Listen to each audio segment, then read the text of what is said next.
Eh bien bonjour à toutes et à tous, j'espère que vous avez la forme. Donc aujourd'hui les gars, on se retrouve pour la vidéo débrief sur les deux premiers épisodes d'Obi-Wan Kenobi, donc le début de la série. Alors et comme je l'ai dit je crois dans la précédente vidéo, il y aura une partie spoiler et une partie non spoiler. Pour ceux qui n'ont pas encore vu, vu que moi j'ai regardé vraiment dès que la série est sortie, donc il faut savoir que les épisodes sont tout le temps publiés à 9 h tous les vendredis. Donc dès que la série est sortie, moi j'ai regardé. Donc j'imagine bien que vous n'avez pas encore tous vu. Donc voilà, je vous donnerai un peu mon avis très vite fait. Par contre, dans la partie non spoiler, je pourrais pas dire grand chose. Parce que pour vraiment vous donner mon avis, faut que je m'appuie sur des trucs de la série.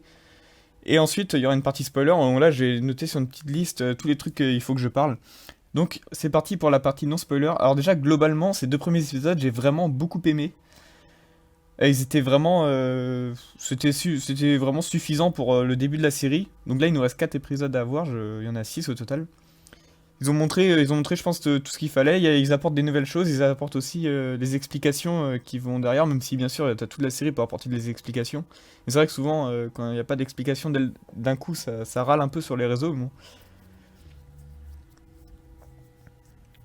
Globalement, c'était très propre. Ça va pas direct dans le fan service et dans l'action, et ça c'est cool. La série elle prend le temps au début de montrer ce qu'il faut, et donc franchement ça commence très bien. Donc voilà pour mon avis, c'est vraiment très positif. Je suis vraiment impatient de voir la suite. Après, bien sûr, c'est qu'un avis, un avis à chaud, hein. C'est pas du tout un avis définitif. Faut voir le reste de la série pour vraiment donner un avis global sur la série. Là, c'est vraiment mes toutes premières impressions sur ces deux premiers épisodes. Et donc voilà, on est parti du coup pour la partie spoiler. Donc déjà, ce que j'ai beaucoup aimé, alors déjà un truc, il faut qu'on dise, Obi-Wan, ça c'est super propre, je trouve, il n'utilise pas une seule fois son sabre dans les deux premiers épisodes. Il y a un moment, ça c'est dans l'épisode 2, il y a un moment, il va reprendre son sabre et j'ai l'impression qu'il va modifier vraiment vite fait pendant 2-3 secondes un tout petit truc sur son sabre. Et là, je m'attendais à ce qu'il active et même à ce qu'il y ait un combat. Et pas du tout, il va finalement réussir à s'enfuir. Et ça, j'aime bien. Parce que bon, évidemment, il va sortir son sabre plus tard dans la série. Mais ce que j'aime bien, c'est que la série va pas direct dans le fanservice et dans l'action, dans les combats, dans tous les sens, tu vois. Là, ça commence propre et vraiment, il n'utilise pas son sabre une seule fois, donc c'est vraiment clean. Ça, j'ai bien aimé. Il utilise un blaster donc à la place, parce qu'évidemment aussi, il doit se cacher le plus possible, il doit pas révéler son identité. Donc j'avais vu, genre avant que la série elle sorte, des gens qui s'étonnaient pourquoi il utilise son blaster dans la série, le de son sabre, bah, c'est évident. Il a même enterré son sabre sur Tatooine. Ça, vous verrez ça à un moment dans la série, il l'a même enterré. Et d'ailleurs, ce qui est marrant, c'est qu'on voit le sabre qui est enterré à côté du sabre d'Anakin. Exactement, du coup, comme dans l'épisode 9, où bah, du coup, cette fois, c'est le sabre d'Anakin et le sabre de Leia. C'est marrant parce que du coup, ce sabre a été enterré 2 fois dans les sables de Tatooine. Sacrée anecdote, ça quand même. Et donc voilà, donc bien sûr, il doit pas révéler son identité, donc il utilise son sabre le moins possible pour pas montrer. Et d'ailleurs, ce qui est là, faut qu'on parle d'un truc. Du coup, ça c'est au tout début de la série. T'as les inquisiteurs qui vont arriver au tout début, et ça, je m'y attendais pas du tout. Je pensais que ça allait arriver vers l'épisode 2, tu vois, genre milieu d'épisode 2, il commence à arriver. En fait, moi, je me disais que Obi-Wan, il allait voir une bagarre sur Tatooine, un mec assez énervé, tu sais, dans un saloon où ça arrive souvent. Et du coup, qu'au bout d'un moment, il allait un peu utiliser peut-être la force sans faire exprès, ou même sortir son sabre comme il avait fait dans l'épisode 4, et que du coup, c'est avec ça qu'il va être repéré. Ou bah, il y avait des théories aussi, ça c'est Simon qui disait ça dans ses vidéos analyses, que bah il pourrait, genre par exemple, une attaque Tusken, et du coup il pourrait essayer de défendre les habitants, etc. Finalement, c'est pas du tout ça, et ça j'ai adoré. Obi-Wan n'a jamais été repéré sur Tatooine. Ça, je m'y attendais pas. Je pensais vraiment ils allaient finalement le repérer sur Tatooine. Mais non, il a jamais été repéré sur Tatooine, et ça c'est génial. Et du coup, au début, les grands inquisiteurs, ils arrivent pour un autre Jedi qui lui a été repéré sur Tatooine. Et d'ailleurs, on voit dans le bar, il y a des traces en fait de sabre, donc ça veut dire lui, il a utilisé son sabre, etc.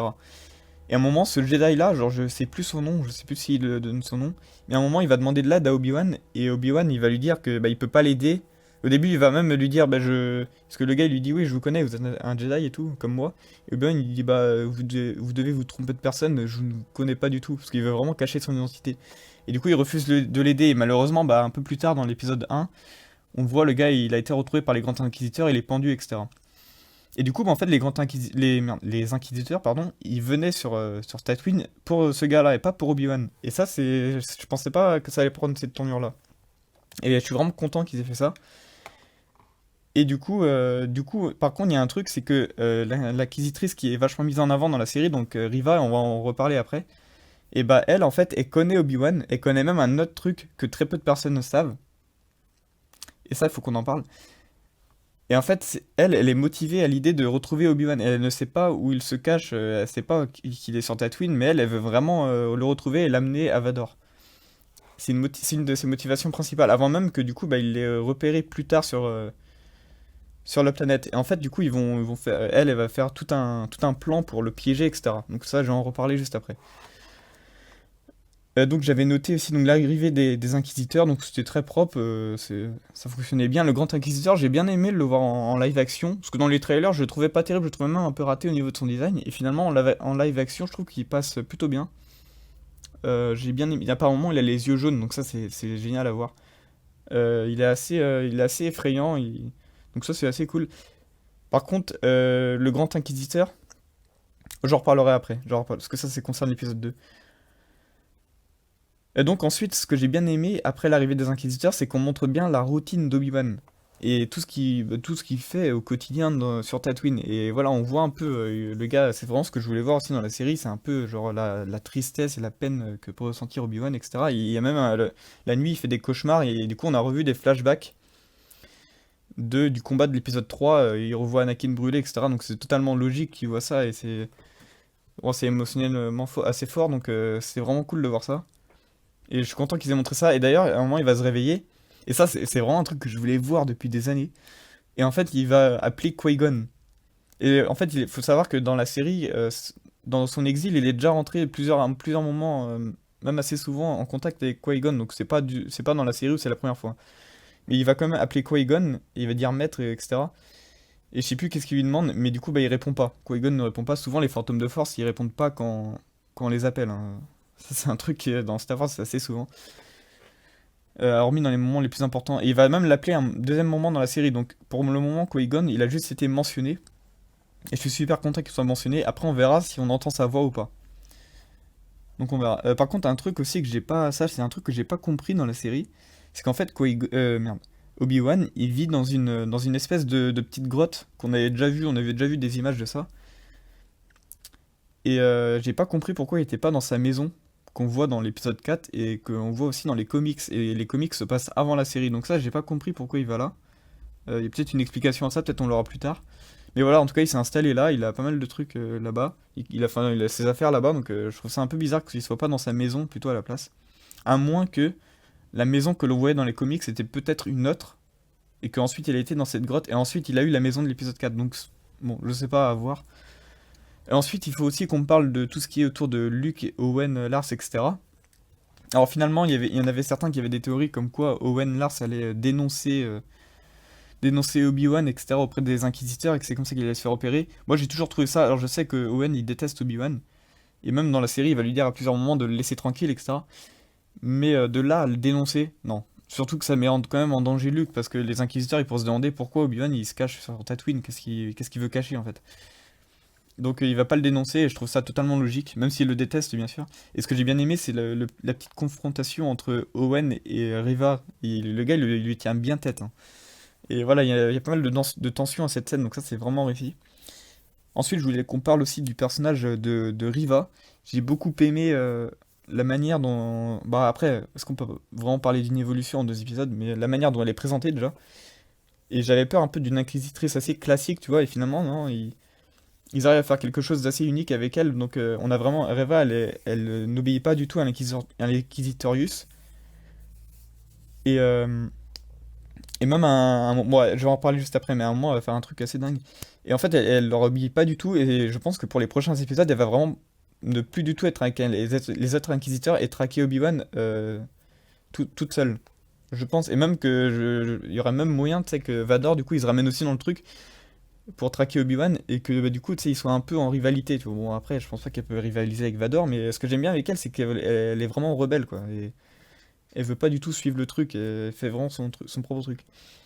Un truc aussi qu'il faut qu'on en parle, et ça je m'y attendais pas du tout, on voit Leia, enfant, dans la série. Et de ça en fait, il y avait eu un leak autour de ça, enfin c'était des rumeurs sur le scénario. Du coup ils avaient dit, bon bah il y aura une partie du scénario où Leia va se faire kidnapper, et c'est ça qui va pousser Obi-Wan à quitter Tatooine.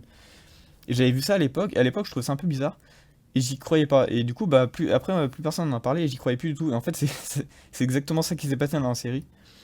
Du coup, bah, on voit, c'est bien fait, je trouve, parce qu'on voit du coup Leia enfant avec Bail Organa et sa mère, je sais plus comment elle s'appelle sa mère, enfin sa mère adoptive. Et du coup, c'est en même temps, il y a une réunion aussi un peu genre sur Alderaan politique avec plein de sénateurs, etc. Et tu vois, ça j'ai bien aimé, tu vois vraiment les sénateurs corrompus de genre les mecs en mode ouais, l'Empire c'est pas mal et tout. Ils nous mettent bien quoi. Le gars il dit littéralement ça à Bail Organa, il dit ouais, niveau thune, ils nous mettent bien quoi. Et Bale il dit ouais, je trouve qu'il y a quand même des problèmes comme l'esclavage et tout. Nan, nan. Il dit ouais, mais moi je suis pas là pour l'esclavage, je suis juste là pour manger votre dîner. Le gars il dit vraiment ça, cette fait. Putain, lui c'est vraiment le sénateur corrompu, vraiment le connard quoi. Et donc ça j'ai bien aimé. Et d'ailleurs aussi Léa, du coup enfant, j'ai été assez surpris. Déjà l'actrice enfant joue très bien. Je trouve ça franchement. Et pour Luc aussi, bon après Luc on le voit de loin, mais il a l'air d'être au top aussi. Mais ce que j'ai bien aimé, Léa, elle joue vraiment, bon, elle joue bien quoi, super. Même si à un moment dans la série, elle est un peu chiante. Mais bon, les gamins, de toute façon, souvent dans les films comme ça, bon, c'est un peu chiant par moment. Et mais c'est souvent comme ça. Et mais sinon, hormis ça, Léa, franchement, au niveau apparence, elle est très réussie. Y a rien à dire. Y a rien à dire de négatif, je veux dire. Et elle est vraiment surprenante. Et je trouve qu'ils ont bien respecté le caractère de Léa qui se ressent direct dès qu'elle est enfant. Genre, la meuf, elle répond, enfin, elle répond. Elle est un peu genre, tu sais, elle est maligne quoi, elle se laisse pas avoir. Et même à un moment, genre, pendant la réunion avec tous les sénateurs, t'as je crois que c'est son cousin justement qui va arriver. Et il va commencer à la tacler, tu vois. Et le gars, il la prend de haut. Et il va lui dire, parce qu'en fait, Léa, elle remercie les droïdes quand elle est servie. Et du coup, le gars lui dit, mais pourquoi tu remercies les droïdes? C'est ridicule, ils sont inférieurs, comment il dit? C'est ton espèce inférieure, je sais plus quoi. Il dit, t'as pas à leur parler. Et donc, tu sens le gars complètement. Je sais pas comment dire, complètement dans son truc, quoi. Vraiment le gars corrompu, c'est le snob, quoi, à mort, quoi. Et Léa, elle lui répond, bon, bah, si j'ai pas à parler aux êtres inférieurs à moi, j'ai pas à te parler non plus, tu vois. Et, donc, vraiment, la punchline excellente, je trouve. Vraiment, elle lui répond, elle la démolit. Et je trouve le caractère du personnage, il se ressent bien dès le début, et ça, c'est cool. Ensuite, du coup, bon, ensuite, elle va, du coup, un peu partir, elle va se faire enlever, en fait. Et au début, du coup, on comprend pas trop pourquoi elle se fait enlever, voilà. Et en fait, on voit que c'est Riva. Et ça, par contre, je me pose une question par rapport à ça. En fait, c'est Riva qui a fait en sorte d'enlever Leia pour attirer Obi-Wan. Et là, je me dis, mais pourquoi elle a fait ça? Parce que en quoi, normalement, enfin, comment elle peut connaître le lien qu'il y a entre Leia et Obi-Wan? Normalement, elle peut pas connaître l'histoire. C'est-à-dire, elle peut pas savoir que Leia est la fille de Dark Vador et que de. Enfin, normalement, elle connaît pas l'histoire. Elle est pas censée savoir ça. C'est même impossible qu'elle sache ça. Même Vador ne sait pas, en fait. Même Vador ne sait pas que Leia est sa fille. Donc, je sais pas. Enfin, à moins qu'il faudrait que je revoie les épisodes, je vais les re-regarder de toute manière. Et que je crois qu'il donne l'explication, mais j'ai dû un peu oublier. Il y a quand même beaucoup de contenu dans ces deux premiers épisodes. Et du coup, ouais, elle va demander, du coup, elle va faire en sorte de faire enlever Leia pour attirer Obi-Wan. C'est ça son plan. Et d'ailleurs, Riva, elle est au courant de plein de trucs. C'est que, du coup, elle connaît l'identité d'Obi-Wan, mais elle connaît aussi l'identité de Dark Vador. Et ça, c'est un truc de fou. Parce qu'à un moment, elle dit à Obi-Wan, elle dit, et ça, c'est une scène incroyable. Elle lui dit je vais t'amener à Vador. Et elle dit oui, Anakin Skywalker, quoi. Elle dit je connais l'histoire, etc. Nan, nan. Et d'ailleurs, elle dit à Obi-Wan ah oui, tu savais pas que Vador était encore en vie. Et c'est vrai, Obi-Wan ne savait pas que Vador était encore en vie. Ça, c'était un truc que je me demandais pour la série c'est comment il l'avait appris, en fait. Parce qu'il faut savoir que dans le Légende, si je me trompe pas, il l'avait appris via l'Holonet. Genre. Il avait vu des news sur l'Empire, il avait vu Vador, il en avait déduit que c'était lui.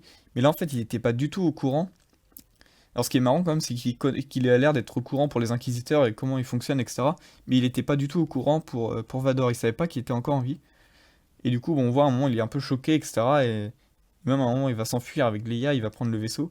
Parce que du coup, toute l'histoire de l'épisode 2, c'est que en fait, il doit aller chercher Leia, il doit la sauver. Il doit l'amener au vaisseau, il doit repartir avec elle pour la ramener sur Alderaan. Du coup, ça, tout l'épisode 2, il repose là-dessus. Et l'épisode 1, c'est vraiment quand il est sur Tatooine jusqu'à qu'il parte de Tatooine. Et du coup, moi, il est un peu choqué, etc. de la prendre. Et bon, la scène est stylée. Et puis là, d'un coup, on voit Vador à la fin qui se réveille, tu vois, comme s'il avait senti la présence d'Obi-Wan. Et donc, bon, et à partir de ce moment-là, c'est évident, il va le traquer. Et ça, on verra ça du coup dans l'épisode 3. Et ce que je voulais dire par rapport à Riva, c'est qu'elle connaît beaucoup de choses. Et j'ai vraiment envie de savoir plus sur elle. Et j'espère qu'ils vont bien expliquer ça dans la série. J'espère qu'ils vont bien développer le personnage. Même ça m'étonnerait pas que l'épisode 3 commence avec un flashback de Riva, genre qui explique. Parce qu'en fait, il y a un truc que j'ai oublié de dire. Parce qu'en fait, l'épisode 1 a commencé avec un flashback de l'ordre 66. On commence direct avec l'ordre 66, et du coup, on voit plusieurs novices qui s'entraînent avec une padawan. Enfin, même pas une padawan, une maître Jedi, quoi. Donc classique, dans le temple et tout, le temple est magnifique, et on voit tout, faut que je revois, on voit Coruscant derrière et tout, c'est assez beau. Et là, t'as les clones qui arrivent à attaquer, etc. On connaît l'ordre 66, hein. Et du coup, déjà, ce que j'ai bien aimé, c'est la Jedi, elle déforme bien les novices. La scène, je la trouve assez stylée. Et en fait, parmi les novices, on en voit une. Je crois, dans mes souvenirs, il y a deux meufs et deux filles. Et on en voit une qui ressemble beaucoup à Riva, en étant enfant. Et donc, je me dis, c'est pas impossible que. Bah, en fait, c'est clairement sûr, c'est elle, parce que sinon, ils nous auraient pas montré ça. Et du coup, je pense qu'on aura la suite de ce flashback dans l'épisode 3. Et ils nous expliqueront un peu comment elle est devenue inquisitrice, parce que bon, faut savoir que les inquisiteurs, c'est tous, pour la plupart, d'anciens Jedi. Le grand inquisiteur est lui-même un gardien du temple. Et la plupart, c'est des novices qui étaient vachement jeunes et qui, du coup, ont été manipulés par Palpatine, tu vois. Et Palpatine les a récupérés enfants, il leur a fait croire que les Jedi étaient des traîtres, etc. Et du coup, il leur a mis ça dans la tête, il les a formés, etc. Enfin, formés. Aussi un peu quand même. Et du coup, bah après, c'est devenu l'Inquisitorius. Ça, c'est vraiment l'histoire des inquisiteurs. Et du coup, bah, Riva, c'est évident, c'est une histoire comme ça aussi. Et du coup, je pense qu'ils vont nous expliquer ça par la suite. Et je pense que c'était genre une novice qui connaissait assez bien Obi-Wan. Et je pense que c'est comme ça qu'elle connaît son identité et qui connaissait aussi bien Anakin en fait. Parce qu'elle sait que Anakin est Dark Vador. Et ça, elle est au courant quand même de trucs assez intéressants. Donc voilà. Alors, je crois que j'ai dit tout ce que je voulais dire, tout ce que j'ai noté.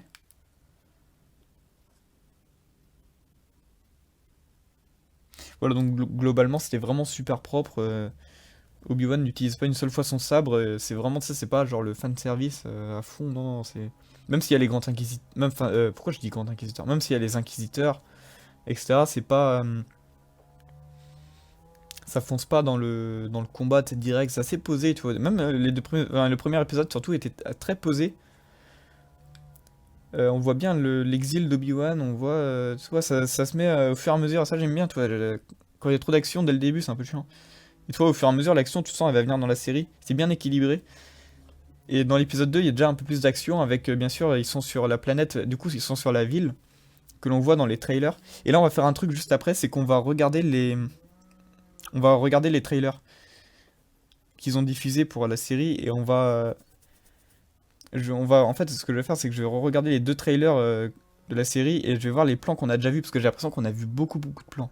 Et du coup, je pense que la suite nous réserve beaucoup de surprises. Mais juste avant de faire ça, je voulais qu'on parle un peu du coup bah, de mes théories, enfin théories entre guillemets, pour la suite.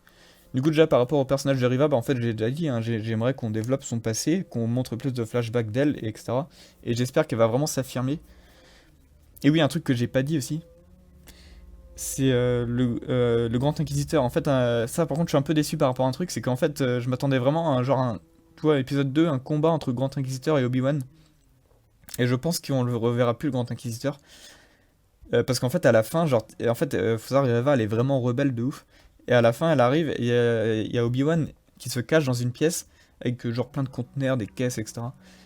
Et t'as Riva qui cherche un peu, tu vois, sans sa présence, etc. Et là, t'as le Grand Inquisiteur qui arrive et qui essaye de la calmer, et il lui dit non, mais laisse-moi me charger de ça, Obi-Wan, il est à moi, etc. Et sauf que là, elle plante le Grand Inquisiteur. Je vous jure, elle lui fout le sable dans le bide. Alors, il est pas mort, hein, c'est impossible. À moins de créer la plus grosse incohérence du canon jusqu'à maintenant. Enfin, jusqu'à maintenant, il n'y a pas eu trop d'incohérences dans le canon. J'ai même envie de dire, il n'y en a pas eu. Mais là, il peut pas mourir, c'est impossible, parce qu'il est dans Rebels, bien sûr, et il meurt dans Rebels, justement. Il meurt à la fin de Rebels, et Rebels se situe après.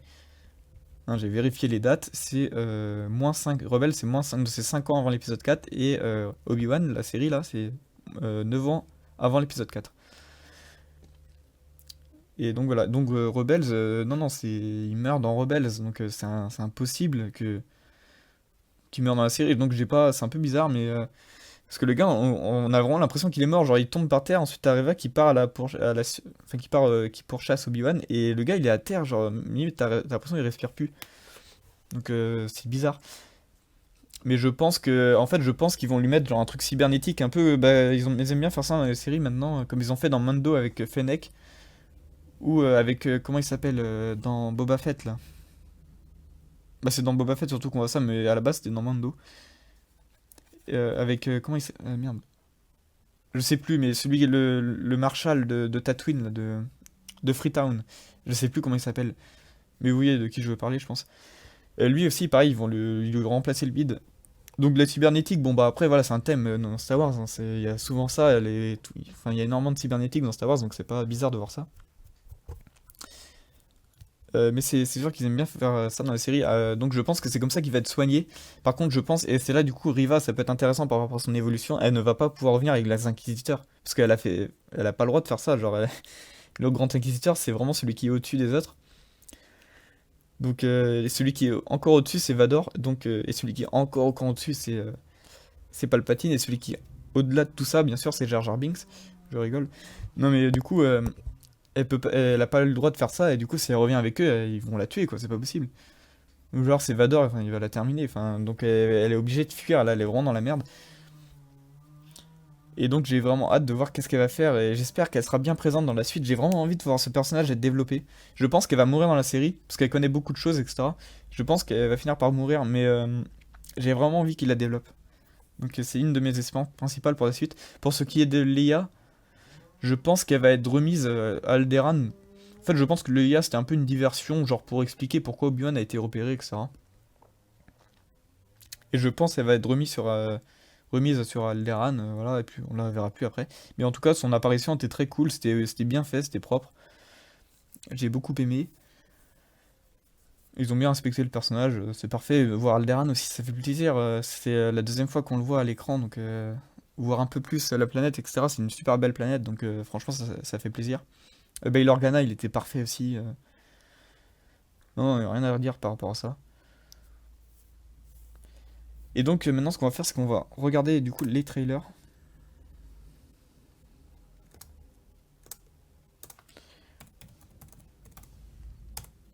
Parce que du coup, j'y ai repensé et vraiment, il y a, euh,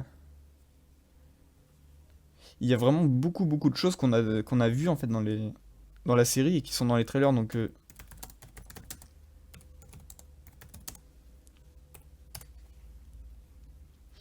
ok, alors, je vais,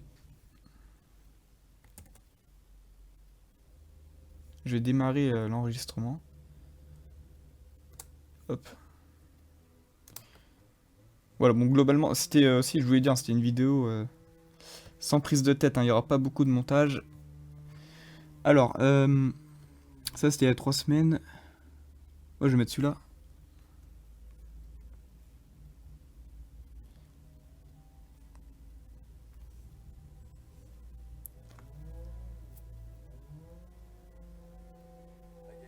Donc ça, on a vu. Ça, on a vu aussi. Ça aussi, on a vu. C'est vraiment pour regarder tous les plans qu'on a vus, ceux qu'on n'a pas vus. Et celui-là, bah, on a vu aussi. Donc Luke, je pense pas qu'on le verra plus. Peut-être à la fin. Mais après, je sais pas. Ah oui, il y a un truc aussi, j'ai oublié de le dire. Il y a un truc qui fait que ça m'a beaucoup plu, c'est qu'en fait, il construit un jouet pour Luke et Owen. Enfin, un jouet, c'est un petit vaisseau, tu sais. Et Owen, il revient chez Obi-Wan et il lui dépose. Genre, il lui rend. Et en fait, il fait exactement ça dans un comics. Vraiment, c'est la même scène. Alors, c'est pas le même passage, tu vois. C'est après, Obi-Wan, il a fait ça plusieurs fois. Mais vraiment, dans un comics, il a fait exactement la même chose. Et je crois même que Owen, il était revenu et il avait foutu un point à Obi-Wan dans un comics. Donc là, c'est pas ce qu'il a fait dans la série, mais, c'est la même idée. Donc ça, j'ai beaucoup aimé. Ça, on n'a pas vu par contre. On n'a pas vu la base des Inquisiteurs, on n'a pas vu. Je pense qu'il y aura Vador là-dedans. Ça, on a vu ça. On a vu aussi. Ça, on n'a pas vu du coup. Ça, on a vu. Vu aussi. Donc ça, voilà, toute la planète, ils partent de la planète à la fin, donc je pense pas on la reverra. Ça, pareil, on a vu. Ah, ça, on n'a pas vu ça. Ah oui, ça, on n'avait pas vu ça, je me souviens. Ça non plus, ça. Non, ça si, on a vu. Ça aussi. vu ça aussi. Ça oui aussi. Bah, attends, je me souviens pas par contre du plan. Je me souviens pas, mais je pense qu'on l'a dû le voir, mais je me souviens pas d'avoir vu. Après les trailers, je les ai vus beaucoup de fois, donc quand j'ai dû voir ça dans la série, ça m'a pas choqué. Mais en fait, j'ai pas souvenir d'avoir vu vraiment le cinquième frère marcher avec les. Enfin, ouais, c'est bien le cinquième frère. Marcher avec les Stormtroopers derrière. Ça me dit rien ça. Ça, on n'a pas vu ça, les espèces de petites navettes là. Enfin, laisser des sondes. Ça, on a vu, tout le combat, ça, on a vu. Hein. Ça, on a vu aussi. Et ça, j'ai souvenir d'avoir vu ce plan. Ça, c'est quand il déterre les sabres, justement.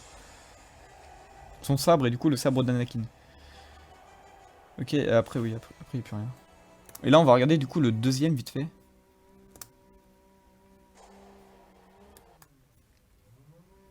Qu'est-ce qu'ils sont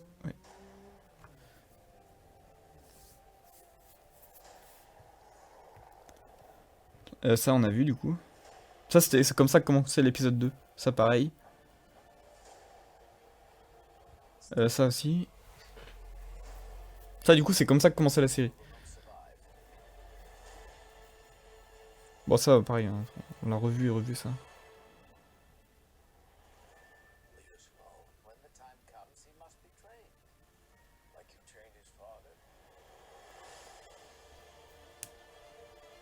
Ça, du coup, on n'a pas vu. En fait, il nous reste à voir la base des Inquisiteurs.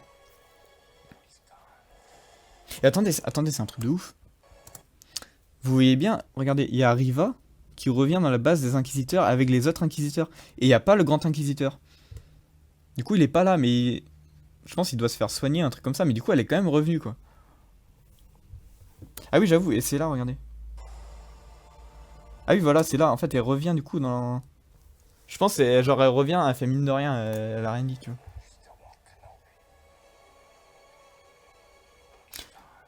Quand on lui dit aussi à Riva que son esprit est figé sur Kenobi, etc., qu'il a disparu, ça c'est avant, je crois que c'est dans l'épisode 2, de l'épisode 1. C'est le cinquième frère qui lui dit ça. Donc ça on a vu aussi. Ah oui, ok, donc c'est là où ils envoient les. Ça on a vu. Ça aussi, c'est stylé ça. Là d'ailleurs, je me suis dit quand il y a ça, c'est obligé, on va avoir Vador. Tu sais, on va avoir Vador sur son château, là, sur un espèce de bureau, tu sais, recevoir l'information. Mais finalement, bon, c'est à la fin de l'épisode 2 qu'on l'a vu, mais je pense qu'il va avoir le truc après. Ça aussi, le combat Manu avec Obi-Wan, c'était stylé. Ça, du coup, on n'a pas vu. Putain, c'est un truc de ouf, ça. Parce que du coup, en fait, maintenant que je revois les trailers, tu sais, et que je connais un peu le début de l'histoire, j'imagine des trucs. Et je me dis, mais pourquoi elle a son sabre? Si ça se trouve, c'est genre en mode. Ouais, je me dis, pourquoi elle a son sabre? Genre, si ça se trouve, elle commence à se battre avec d'autres inquisiteurs, tu sais, par rapport à ce qu'elle a fait. Mais je me dis, c'est bizarre, parce que eux, ils la. Enfin, je me dis, pourquoi ils la suivraient, tu vois? Dans ce cas, eux, ils se mettraient plus avec les autres inquisiteurs. Enfin, je sais pas, c'est bizarre. Ah, j'ai vraiment hâte de voir ça. Et ça, on n'a pas vu ça. Hein. Là, je pense, on est d'accord, il est sur Tatooine. Mais en fait, on n'a pas vu, il n'y a pas, Obi-Wan ne combat rien, ne combat personne sur Tatooine. Donc je pense que dans le prochain épisode, il va genre revenir. En fait, je pense qu'il va déposer Leia et il va revenir sur Tatooine. Et c'est là où on va voir aussi l'Impérial descendre d'un vaisseau et aller sur Tatooine. Du coup, il va être un peu traqué sur Tatooine. C'est obligé. De toute façon, on voit bien là. Mais du coup, ok. Donc ça, on n'avait pas vu. Hein. Ça non plus, j'ai pas souvenir. Ça, oui, ça. Et attends.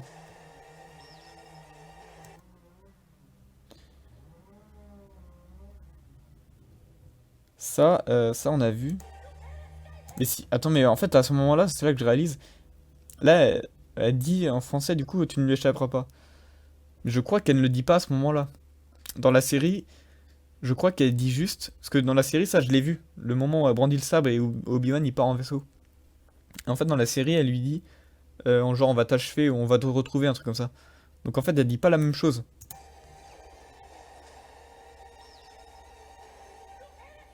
De toute manière, on peut pas savoir, c'est vu de loin, donc genre, ils peuvent lui faire dire ce qu'on veut en fait. C'est ça, les trailers, bien sûr, avec le montage, ils font ce qu'ils veulent, hein. C'est pour nous faire croire des trucs un peu et quand on voit la série, du coup, ça nous prend par surprise, tu vois. Donc là, Vador, on n'a pas encore vu ça. En fait, Vador, on voit son visage. Enfin, de toute manière, c'est la partie spoiler, donc j'imagine que vous avez déjà vu. Mais Vador, on voit son visage. Et on voit pas du tout sa combinaison ni rien. On voit juste son visage et il se réveille. Enfin, il sort de sa méditation. Ça, j'ai pas vu. Mais pareil, toi, ça, on se dit, ouais, Vador, il est derrière, mais pas forcément non plus, c'est du montage, hein. C'est du montage. Ok. On aura fait une demi-heure de vidéo, c'est énorme. En tout cas, je suis super content d'avoir parlé avec vous de la série. C'était super cool. Les deux premiers épisodes étaient vraiment super propres, encore une fois. Si vous ne les avez pas encore vus, bah c'est dommage parce que je vous ai tout spoilé, hein, mais bah, je vous conseille d'aller voir. Et on se retrouve du coup bah, pour une prochaine vidéo. Normalement, c'est la suite de Angry Birds Star Wars. On fera un autre jeu, on verra. Ouais, il faut que je fasse l'analyse du trailer sur Andor aussi qui est sorti et qui est très propre aussi. J'aime beaucoup la direction artistique. Il faut qu'on parle de ça. Et du coup, bah moi je vous dis, du coup, bah pour la suite d'Obi-Wan, bah du coup ce sera vendredi prochain, on parlera, du coup cette fois il y aura qu'un épisode, ce sera l'épisode 3. Mais c'est bien parce que bah, là, je pense que la vidéo est un peu bordélique, j'ai un peu dit des trucs dans le désordre, j'ai des trucs que j'ai oublié de dire, que je redisais après, etc. Bon, après c'est aussi l'excitation, tu vois. Je pense pas à tout d'un coup.